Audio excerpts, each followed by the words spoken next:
તો મિત્રો હું ગયો તો રાજકોટની રવિવારીનો વિડીયો શૂટિંગ કરવા માટે અને આ મેં ઓલરેડી વિડીયો શૂટિંગ તો કર્યો જ છે, પણ જ્યારે મેં રાજકોટનો વિડીયો શૂટિંગ કર્યા પછી અમે જ્યારે પાછા આવી રહ્યા હતા ત્યારે મેં જે રોડ ઉપર નજારો જોયો અને આ નજારા જોયા પછી જે મને ક્વેશ્ચન થયા છે એ તમને હું પૂછી રહ્યો છું કે એનો સાચો જવાબ શું હોઈ શકે છે, એનું સોલ્યુશન શું હોઈ શકે છે અને આ કારણે જે નાની નાની છોકરીઓ નિશાળે જતી હોય એની ઉપર શું પરિસ્થિતિ આવે છે, આજુબાજુના લોકો જે રહેતા હોય છે એને આ વિચાર શું હોઈ શકે છે, તો આપણે રૂબરૂ એમને ક્વેશ્ચન કરીએ ત્યારે જ જાણી શકીએ છીએ। તો હું તમને ડાયરેક્ટલી એ જ વાત કરું છું કે જે ભાવનગર અને રાજકોટનો જે હાઈવે છે ત્યાં કણે થોડીક જ દૂર જઈએ એટલે એક પોલીસ સ્ટેશન આવે છે અને એનીથી થોડાક જ આગળ દૂર જઈએ એટલે કે રેડ લાઇટ એરિયો એટલે કે જે વેશ્યાવૃત્તિ ચાલે છે એ આવે છે। તો પ્રશ્ન એ થાય છે કે આ વેશ્યાવૃત્તિ કોણ ચલાવશે? એ પોતે તો સ્વયં આવું કરતી હોય એવું મને નથી લાગતું। મને એક આ પ્રશ્ન ઘણીવાર થાય છે કે આટલી બધી જે છોકરીઓ છે જે વેશ્યાવૃત્તિની અંદર જે સપ્લાય છે એના ઉપર તો ન હોય, અથવા તો કોઈ મોટા પોલીસ અધિકારીનું આ બધું જ હશે કે જે અહીંયા છોકરીઓ છે વેશ્યાવૃત્તિ કરે છે એની ઉપર હાથ હશે કે શું પોલીસ સંકળાયેલી છે? તો મારો પ્રશ્ન એ પણ નથી, કારણ કે આમાં પોલીસ પણ સંકળાયેલી ના હોય। મારો પોતાનો પ્રશ્ન લોકોને છે, શું કોઈ કલેક્ટર, કોઈ અધિકારી, કોઈ મોટા એવા વ્યક્તિ પણ આની અંદર હશે? તો આ પ્રશ્નની અંદર પણ મને ચોખવટ હું કહી શકું છું કે આ લોકો પણ જે ગવર્મેન્ટ નોકરી કરતા હોય એ તો લગભગ 99% 100% આમાં ના જ હોય। તો પ્રશ્ન શું થાય છે કે કદાચ કોઈ બિઝનેસમેન હોઈ શકે છે આની અંદર, કે પછી કોઈ ગુંડા હોઈ શકે છે? તો આની અંદર પણ મારો ક્વેશ્ચન કદાચ ગુંડા તો ના હોઈ શકે, પણ હા કોઈ બિઝનેસમેન કદાચ થોડા ઘણા હોઈ શકે છે। એવું નથી કહેતો કે દરેક વ્યક્તિના ઉપર હું કોઈની ઉપર આરોપ નથી લગાડી શકતો, પણ એક આ એક બિઝનેસ જ છે વેશ્યાવૃત્તિ। હવે આનું સોલ્યુશન શું છે, આની ઇફેક્ટ શું પહોંચે છે લોકો ઉપર? તે લોકો એટલે કે જે આજુબાજુના જે એરિયામાં રહે છે, જે વિસ્તારમાં રહે છે, જે ગરીબ લોકો રહે છે, જે ગરીબ લોકોની જે છોકરી હોય છે, નાની નાની છોકરી જ્યારે નિશાળે જતી હશે અથવા તો કોલેજ જતી હશે તો એની ઉપર શું અસર થાય કે જાહેરમાં જ દેખાય છે, રોડ ઉપર જ દેખાય છે કે અહીંયા વેશ્યાવૃત્તિ ચાલે જ છે। એ તમે અહીંયાથી નીકળો એટલે તમને ખબર જ પડી જાય કે આ જગ્યાએ આ વસ્તુ બને જ છે। તો એ છોકરીને પણ નાની નાની છોકરીને પણ જ્યારે નિશાળે જતી હશે ત્યારે જોતી હશે તો એને પણ એવું નહીં કંઈક લાગતું અજીબ। એટલે આ ચલાવવાની પાછળ છે કોણ એ મોટો ક્વેશ્ચન છે, અને શા માટે કોઈ ન્યૂઝવાળાને નથી દેખાતું, શા માટે કોઈ પોલીસવાળાને નથી દેખાતું?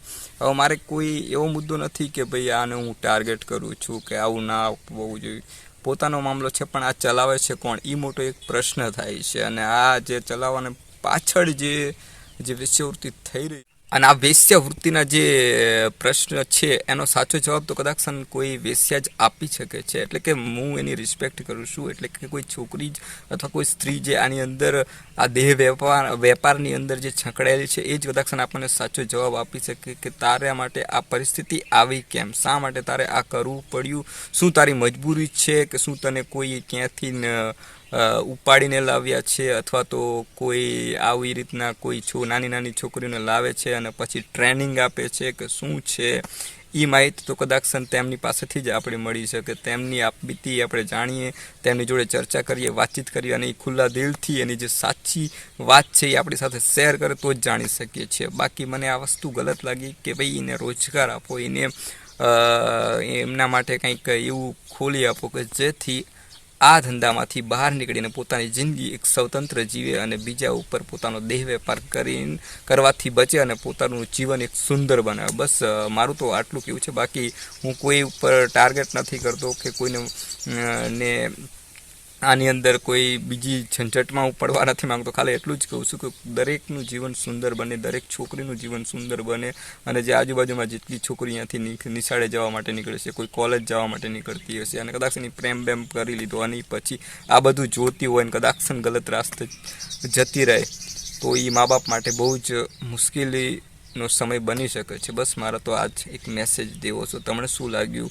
કે આપણે આંખ કાન બધું બંધ કરી લેવું જોઈએ સાંભળવાનું, અને જે કદાચ આપણે ખરાબ જોઈ શકીએ છીએ પણ ખરાબ આમ સામે થઈ રહ્યું છે એને પણ આપણે વાતો જ્યારે શેર કરવાની આવે આપણી ફેમિલીમાં કોઈ છોકરી જોડે કે આપણી પોતાની દીકરીને પણ આના વિશે સેક્સ વિશે એજ્યુકેશન આપવું કે ભાઈ કોઈ છોકરા જોડે તું ફ્રેન્ડશિપ રાખ પણ ડાયરેક્ટલી એની જોડે સેક્સ કરવું, આ કરવું, ઈ કરવું, એના કરતાં તું અમને જાણ કર, તારા લગ્ન અમે તારે જ્યાં કરવા છે ત્યાં કરી આપીશું. તો આ એક તમારા પરિવારમાં દીકરી એક આઝાદીની જિંદગી જીવી શકશે, મારું એવું મંતવ્ય છે, અને આવી પ્રવૃત્તિથી દૂર રહેશે. અને બીજો મોટો ક્વેશ્ચન એ થાય છે કે જે આ વેશ્યાવૃત્તિની અંદર જે છોકરીઓ આવે છે એ ક્યાંથી આવે છે, અને એ છોકરીનું ની પાછે આપણે જઈએ ને કદાચ એને પૂછીએ અને વિડીયો બનાવીએ તો થાય, પણ આ વિડીયો હું કે તમે સામાન્ય નાગરિક તો આ બનાવી જ ના શકે.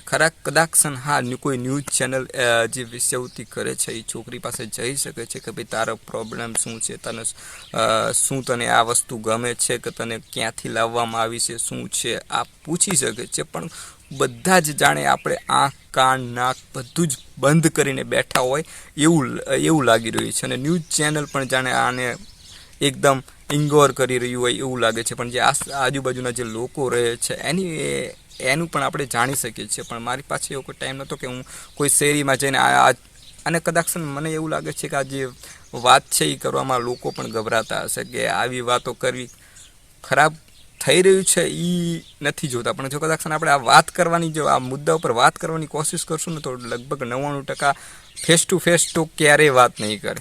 કદાચ એમનો ચહેરો દેખાડવામાં પણ એમને શરમ લાગશે. પણ આ બહુ મોટો મુદ્દો છે, અને આ રાજકોટમાં મેં જોયું ભાવનગર રોડ ઉપર, તો મને થયું કે આના વિશે ચર્ચા થવી જોઈએ. અને આ બેદરકારી કદાચ મારા ખ્યાલ મુજબ ન્યૂઝ ચેનલવાળા છે એમને ઉઠાવવું જોઈએ. પણ ન્યૂઝ ચેનલવાળા તો મેં કીધું ને તમને લોકોને બ્રેન્ડ વોશ કરે. હા, એક ન્યૂઝ ચેનલ મને ગુજરાતની અંદર ગમે છે, અને એ એક જમાવટ ન્યૂઝ ચેનલ છે. એની અંદર બહુ સારા ન્યૂઝ હોય છે, અને પર્સનલી મને એ ન્યૂઝ ચેનલ જોવી ગમે છે. બાકી તો હું કોઈ ન્યૂઝ ચેનલ જોતો નથી, અને ગુજરાતીમાં તો ખાસ કોઈ એક પણ ન્યૂઝ ચેનલ નથી જોતો. નથી ફિલ્મ કે ટીવી સિરિયલ, આ બધી વસ્તુ એક પોતાને બ્રેન વોશ કરે છે. એટલે જ કહું છું કે જે ચોપડી છે, જે બુક છે એને વાંચો. એની અંદર તમને ઘણા બધા ક્વેશ્ચન કરતા તમને તમારા પણ કોઈ ક્વેશ્ચન હોય કે આના સિવાય તો તમે મને કોમેન્ટ કરીને કહી શકો છો. અને વિડીયોમાં જો તમને કાંઈ પસંદ આવ્યું હોય અને સારો લાગ્યો હોય તો તમે વિડીયોને લાઇક પણ કરી શકો છો, અને ચેનલ ઉપર નવા હોય તો તમે સબસ્ક્રાઈબ કરી શકો છો, જેથી હું આવા વિડીયો કંઈક બનાવી શકું, કંઈક મેસેજ તમને આપી શકું. અને બસ મારું તો કામ છે કંઈક બોલવું અને કહેવું. એટલે બસ મેં જોયું એ મેં તમને કીધું, અને કદાચ છતાં મારાથી કંઈ ભૂલ થઈ હોય તો મને માફ કરજો. બાકી મેં કીધું ને તમને કે આજુબાજુના લોકોને પણ આ નડી શકે છે. તો બસ bye bye, take care and enjoy your